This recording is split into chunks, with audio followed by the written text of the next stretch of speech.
With the one and only Ron Howard. Your latest film is called Eden, Yes. also based on real events. What's the story here? Well, and by the way, this goes on VOD. It's been just finishing up theaters. It goes VOD also this Friday. So it's kind of a big Friday for me between the two. Thank you. You do a twofer. It's good to be staying busy. Great film based on real events, but this is quite different. Not the inspirational true story. This is a cautionary tale. It's a true crime thriller. Great cast: Jude Law, Sydney Sweeney, Ana de Armas, Vanessa Kirby, and it's like a season of Survivor, but people really died. When was this? It's in the Galapagos in the early 1930s. 3 separate groups, all from Germany, fleeing the fascism and autocracy and the depression, the worldwide depression.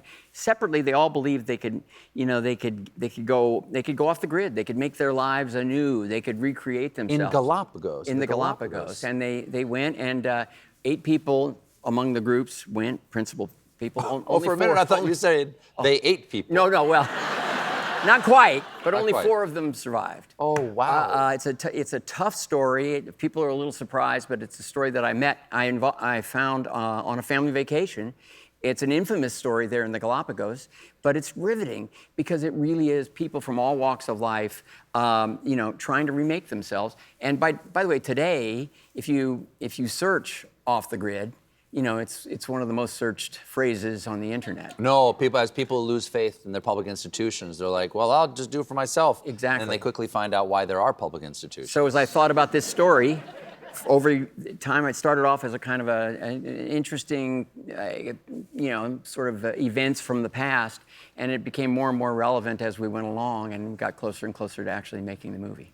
Now, your wife, Cheryl, has appeared as an extra in every single one of your movies. Well, yeah, she's not a professional actress. She's a writer, along with being a mom and so forth. Here you guys are. At 21. 21. We were married. Holy cow, you're 21. And going through, all the Super 8 movies and on into the professional stuff, she always, at first, had to be an extra because we needed people. Right. And then I started succeeding, and I felt like she was a good luck charm. This is, in fact, not her favorite thing to do, but she has to do it. So where is she an extra? Is she one of the? There are only 8 people in the film? That was a problem. But we solved it. Solved it. Well, Hancock of Hancock Park, La Brea Tar Pits, and so forth in California. Well, he was an explorer, wealthy explorer, and he came and visited at one point, and he brought his yacht and a group of scientists and others who went along. It was all male.